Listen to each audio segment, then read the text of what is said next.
Čo má spoločné firma, ktorá práve zažíva svoj najhorší mesiac od roku 2000 a firma, o ktorej ste možno v živote nepočuli, no tichučko sa stala jedným z najdôležitejších hráčov v celej AI infraštruktúre. Obe podľa mňa patria medzi najzaujímavejšie príležitosti tohto roka. Microsoft za jún klesol takmer o 18%, čo je jeho najhorší mesiac od krachu dotcom bubliny, no jeho tržby z Azure medzi tým rástli o 40%.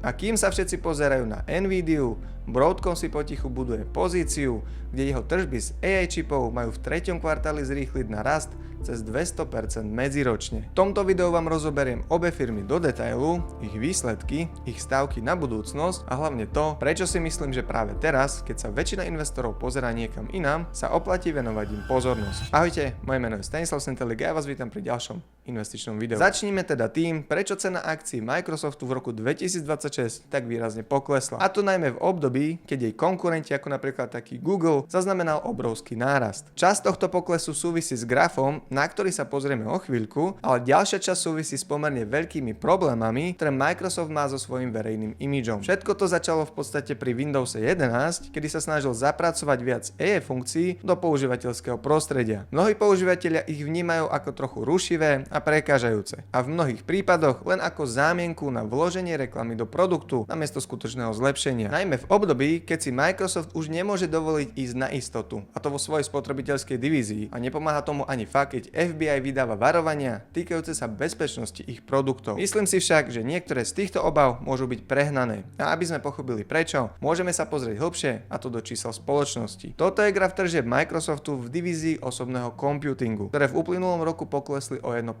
Takže veľká časť kritiky ohľadom produktov Xboxu a Windowsu 11 sa zdá byť opodstatnená. Zároveň tu máme graf tržieb Microsoftu v segmentoch productivity a biznisu, kde tržby medziročne rástli o 17% a v ďalšom segmente inteligentného cloudu ešte viac, a to o 30%. A práve to je tu kľúčové. Microsoft sa čoraz viac presúva od zamerania na spotrebiteľov k intenzívnejšiemu zameraniu na B2B segment, teda predaj iným firmám. A toto zameranie vysvetľuje aj tento graf. Ukazuje, ako Big Tech v posledných rokoch exponenciálne zvyšuje výdavky na investície do AI dátových centier. A ak sa pozrieme na Microsoft, plánujú v roku 2026 minúť na budovanie AI infraštruktúry $120 miliard, čo je medziročný náraz o 85%. A v kontexte ich B2B biznisu to dáva zmysel. Umelá inteligencia je pre túto spoločnosť do istej miery stratový produkt, ktorý má za úlohu prilákať zákazníkov. Ale na rozdiel od menších AI spoločností, ako je OpenAI alebo Anthropic, Microsoft dokáže získať zákazníkov cez AI a následne im predávať aj iné, hodnotnejšie oblasti spoločnosti, ako napríklad Active Directory alebo priamo Microsoft Azure Cloud Computing. A aj napriek tomu, že by iná firma vytvorila lepší AI model, pravdepodobne by sa dal spustiť na Azure Cloude. V hospodárskych výsledkoch Microsoftu ma však zaujal jeden konkrétny slajd, a to je práve tento. V spodnej časti tohto slajdu vidíme ich kapitálové výdavky,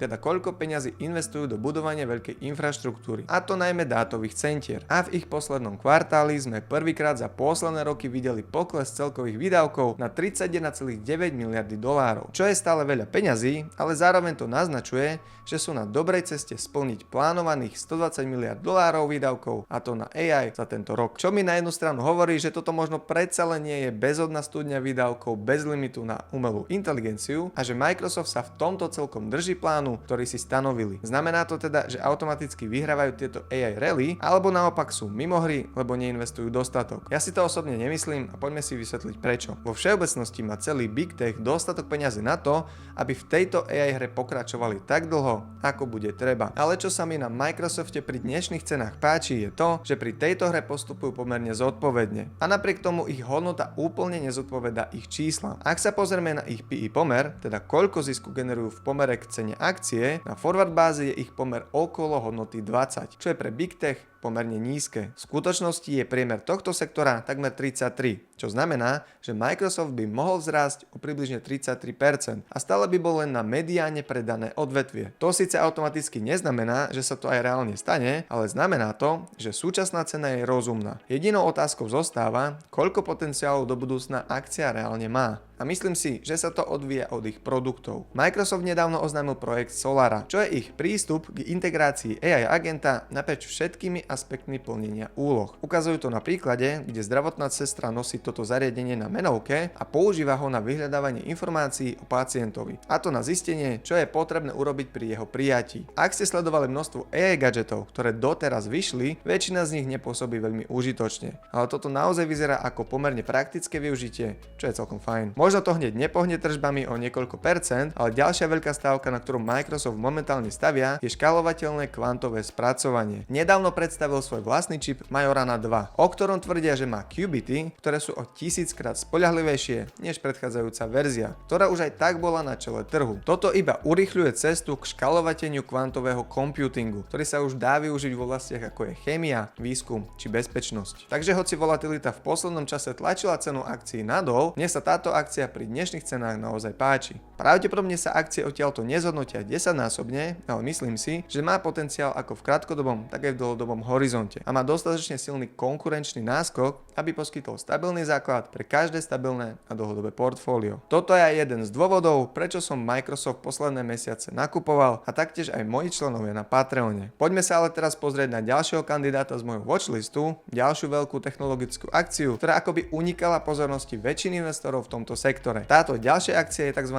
Picks and Shovels hra, a to na AI, ale nachádza sa ešte v hĺbšom dodavateľskom reťazci ako mnohé iné akcie. Už sme videli spoločnosti ako Nvidia, ktorá sa vypracovala na najhodnotnejšiu firmu na svete vďaka svojim AI čipom, alebo akcie Micronu, ktoré prudko rástli, keď sa stali tzv. Úzkym hrdlom AI reťazci. Ale táto ďalšia akcia vyzerá pri súčasných cenách férovo nácenená. Nachádza sa na priesečníku medzi sieťovými technológiami a čipmi a trh si to zjavne neuvedomuje. Touto akciou je Broadcom, ktorý za posledný rok vzrástol o približne 50%. A hoci ide o jednu z najväčších spoločností na svete, zdá sa, že má pred sebou ešte solidný rast. Poďme sa teda pozrieť na ich produkty a na dva hlavné katalizátory rastu a tiež na to, prečo sa mi táto akcia pri dnešných cenách páči. Broadcom má v podstate dve kategórie produktov: sieťové technológie a čipy. V jednej oblasti Broadcom naozaj vedie, a to v sieťových technológiách, konkrétne v spôsobe, akým sa informácie dostávajú zo siete až do vášho koncového zariadenia. Na tento účel majú svoje Fiber Channel adaptéry, ktoré sú navrhnuté tak, aby fungovali na platforme typu Zero Trust s kvantovo zabezpečenou ochranou, kde je v podstate priamo v rozhraní zabudovaná určitá inteligencia, ktorá zaisťuje bezpečnosť dát počas ich prechodu cez tieto siete. Tento graf veľmi dobre ilustruje, do akej miery je tento proces nejakým spôsobom ovplyvnený spoločnosťou Broadcom. Od sieťového prepínača a transreceivera na jednej strane až po samotné dáta vychádzajúce na druhej strane. Spoločnosť taktiež vyrába úložné riešenia pre podnikové nasadenia v dátových centrách, čo je ďalšie úzke hrdlo,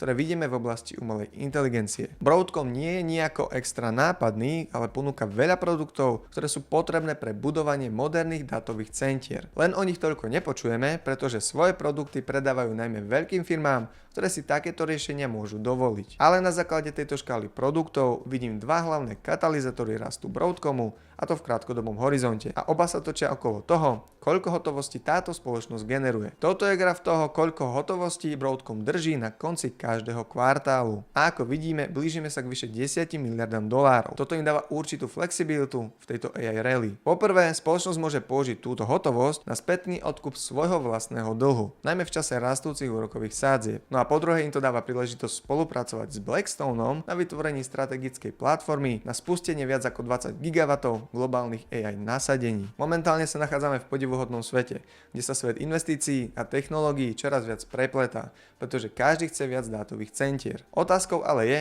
ako zohnať dostatok peňazí na ich zaplatenie. Investičné fondy ako Blackstone sú zjavne ochotné investovať, ale spoločnosti ako Broadcom sú ochotné investovať tiež. A to najmä preto, že ak vám pomôžu vybudovať nové dátové centrum, tak veľa vecí, ktoré si preň nakúpite, sa aj tak vráti späť k Broadcomu, a to vo forme produktov. Je to trochu ako to znázorňuje tento obrázok, že celá AI ekonomika je vlastne jeden veľký kruh. V tomto prípade to vyzerá ale tak, že Broadcom použije peniaze na to, aby prinútil svojich zákazníkov priniesť tie isté peniaze rovno späť k nim, čo je pre biznis Skvelé. A to je jeden z dôvodov, prečo sa Broadcomu zrýchľujú tržby z umelej inteligencie s očakávaným medziročným rastom 200% v 3. kvartáli. A mať v tejto chvíli obrovské množstvo hotovosti v AI sektore vám dáva určitú konkurenčnú výhodu, najmä keď spoločnosti ako OpenAI strácajú 39 miliard dolárov ročne. Broadcom má jednoducho vyzretý biznis a je dobre pozicionovaný na pokračujúce výdavky v oblasti umelej inteligencie. Aby som to dal na pravú mieru, toto nie je moonshot akcia, ktorá vám spraví za deň 50%. Je to skôr hodnotová investícia. Spoločnosti vzrástli tržby spolovodičov za druhý kvartál o 143% na 10,8 miliardy dolárov, a to pri celkových tržbách len 22 miliard dolárov. Takže ak toto tempo bude pokračovať aspoň zlomkom tejto rýchlosti rastu, veľmi rýchlo to začne mať vplyv aj na túto spoločnosť. A práve preto má akcia PEG hodnotu na úrovni 0,35. Všetko pod hodnotou 1 je vo všeobecnosti dobre, pretože to znamená, že spoločnosť je ohodnotená nižšie, než by sme očakávali. Samozrejme je dôležité dodať, ak bude pokračovať táto spoločnosť v raste súčasným tempom. Ale aj keby rastla o čosi pomalšie, myslím si, že táto spoločnosť má aj tak slušný rastový potenciál. Zároveň využijem túto situáciu na to, že ak ešte nie ste súčasťou Patreonu, aktuálne na ňom prebieha swingová masterclass, kde rozoberám, ako investujem a na čo si dávam pozor pri swingovom investovaní, ako čítať grafy, čo jednotlivé sviečky znamenajú a ako sa v nich vyznať. Všetky články nájdete na Patreone a len pripomínam, že cena sa bude navyšovať, tak ak si chceš zaistiť miesto, neváhaj, pridaj sa ešte dnes, aby nebolo neskoro. Vám všetkým ostatným ďakujem za podporu a skúste mi len dať vedieť do komentárov, či ste niektorú zo spomínaných akcií aj do portfólia nakupovali, alebo aký máte o týchto spoločnostiach názor. Mne už neostáva nič iné, iba vám poďakovať, že ste sa dopozerali až do konca. Like a zdieľanie pomôže algoritmu, aby sa video dostalo aj medzi ostatných ľudí. My sa uvidíme pri ďalšom videu už čoskoro. Ahojte.